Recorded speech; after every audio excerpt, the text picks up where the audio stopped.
저는 지금 의정부에 있는 조그마한 교회에 갔다 와서 한숨 자고, 저는 무조건 밖에를 나갔다 오면 한숨 잡니다.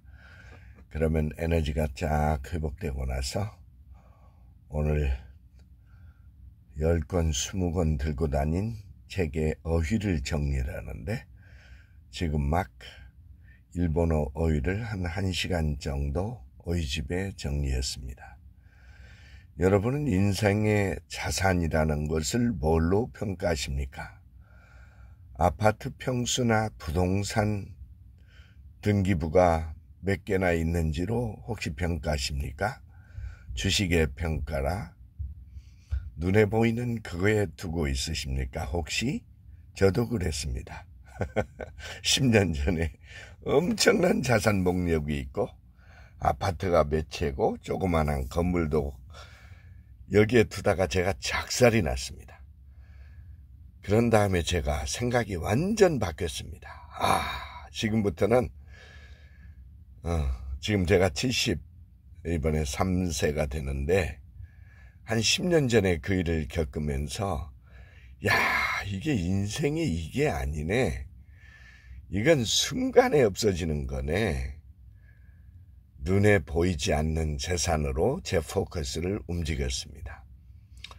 여러분, 저는 영어 어휘를 정리하는데 1시간 정도, 일본어 어휘를 정리하는데 1시간 정도, 손때 묻은 노트가 일본어로 얘기하면 수백 권이 됩니다. 영어는 제가 테크놀로지와 기존의 메모를 병행해서 정리하는데, 일본어는 전혀 옛날 테크놀로지가 없던 시절에 노트 정리로 제가 일본어는 완전히 옛날식으로 하고 있습니다. 여러분, 아무리 기술이 발달해도 무슨 스마트폰에 저장한다 이걸로만 인생이 되는 건 아닙니다. 저는 다른 건 모르겠는데 어휘를 정리하는 거, 그 다음에 새로 온 어휘를 정리하지 않는다, 그거는 한순간에 옛날 어휘만 살아있는 꼴이 됩니다.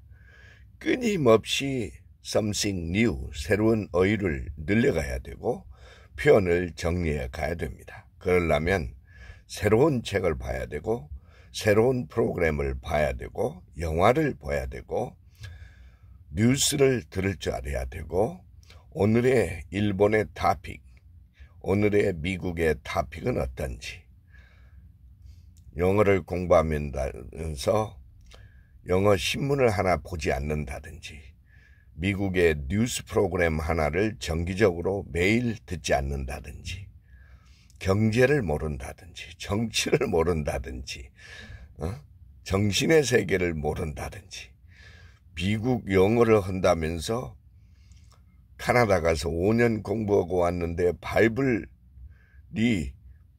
바이블의 한 귀절도 읽은 적이 없고 성경 한 권이 서재에 없다든지, 이런 사람을 저는 직접 보고 있습니다.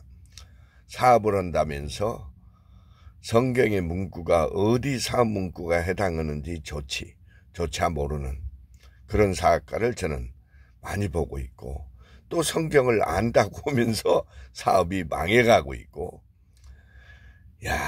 인생 재미있습니다. 여러분, 혹시 실패를 두려워하기만 하고 있지, 실패를 과감히 극복하지 못했다, 이건 진짜 실패입니다. 제가 망하면서 느낀 건데, 인생이 잘 나갈 때, 자기 힘으로 잘 나갈 때는 모든 걸 자기 힘으로 된 줄 압니다. 자기 노력으로.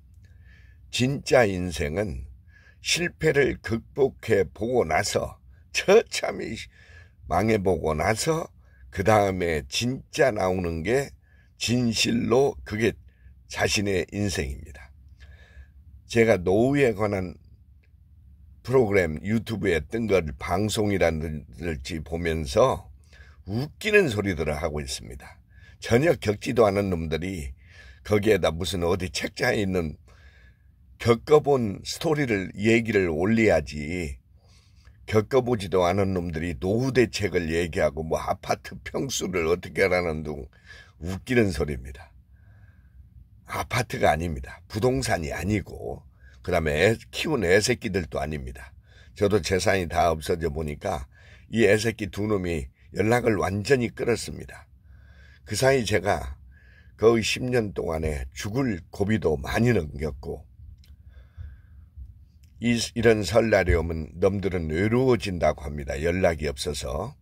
저는 아예 끊은 지가 그 새끼들이 끊으면 저도 단호하게 끊습니다.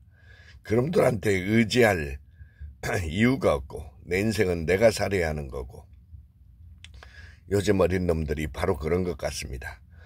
물려받을 재산이 없으면 부모를 우습게 보고 여러분 사람을 의지하면 안 됩니다. 예를 들면 저는 성경을 의지하면 됩니다. 제 2만원 책을 읽을 수 있다는 이 파워가 어떻게 돈으로 환산하겠습니까? 여러분 두뇌와 또 몸이 살아야 됩니다. 제가 최근에 알게 된 것은 두뇌가 살아있지 않으면 죽은 자하고 똑같습니다. 몸을 살리기 위해서 도봉산을 가고 그런 짓은 많이 합니다. 그러나 두뇌를 진짜 두뇌와 몸이 살아있어야 진실한 인생이 되고 자기가 자기의 삶을 개척하는데 필수 조건입니다. 저는 부자들도 많이 만나고 있지만 전혀 꼬꾸라질 날이 금방 올 것 같은 인생을 사는 사람들이 많습니다. 돈 좀 생기면 술집에 가서 만나는 것이 일상일이고 여자 데리고 골프 치러 가는 것이 인생의 스트레스를 해소한다. 기초 단계에 머물러 있습니다. 그것은 결정적인 눈에 보이는 재산이 무너질 때 그대로 정신도 무너져 버리는 아주 취약한 상태의 사업가들은 저는 인생의 선배로서 보고 있습니다. 현장에서. 이 말을 듣는 여러분, 특히 젊은 세대나 고난을 현재 당하고 있다. 그거는 자신이 자초한 일이기 때문에 극복해야 됩니다. 물러남은 그걸로 끝장입니다. 저도 그랬습니다. 우울증도 걸려봤고 목도 걸어봤고 그거를 극복한 자만이 제2의 인생, 제3의 인생의 고난은 한 번으로 끝나지 않습니다. 안이하게 생각하는 순간 결정적인 함정이 다가오고 있는 것이고 지금 인생이 잘 나간다고 생각하는 순간 거기에는 대함정이 기다리고 있습니다. 거꾸로 지금 내가 최악의 상황이라고 할 때 인생은 호전되고 있는 것이며 인생의 자세를 바꾸는 순간 삶은 대역전타가 가능한 것입니다. 절대 물러나지 마십시오. 제가 지방에서 올라온 청년한테 이런 얘기를 했습니다. 서울에서 물러나지 말라. 네 고향으로 가지 말라. 약속의 땅이 서울인 줄 올라왔으면 여기서 살아남아야 합니다. 성경은 그래서 진짜 귀중한 오직 믿을 수 있는 건 바이블입니다. 목사님의 설교에 의존하지 마십시오. 우리나라 목사님들 별로입니다. 저는 미국 것만 보는데 미국을 지탱하는 힘은 바이블이고 그것을 이해하지 않고 영어 몇 마디 따따붙다 해서 뭔 컨텐츠가 나오는 거 아닙니다. 미국인도 똑같습니다. 만나보니까. 이들도 책을 안 읽어가지고 똑같은 소리 계속 하고 있어. 아무리 봐도 똑같은 소리 합니다. 젊은 목사도 똑같아요. 지가 경험한 게 있어야지. 어디 책 갖다 해봐야 전혀 감동이 안 오죠. 자신이 경험하지 한 것만이 자신의 진짜 재산이 됩니다. 부동산이 아닙니다. 아파트가 아닙니다. 눈에 보이지 않는 걸로 이 단어 파일 하나가 내 인생 손때 묻은 이 그것이 내 자산이 됩니다. 기적이 됩니다.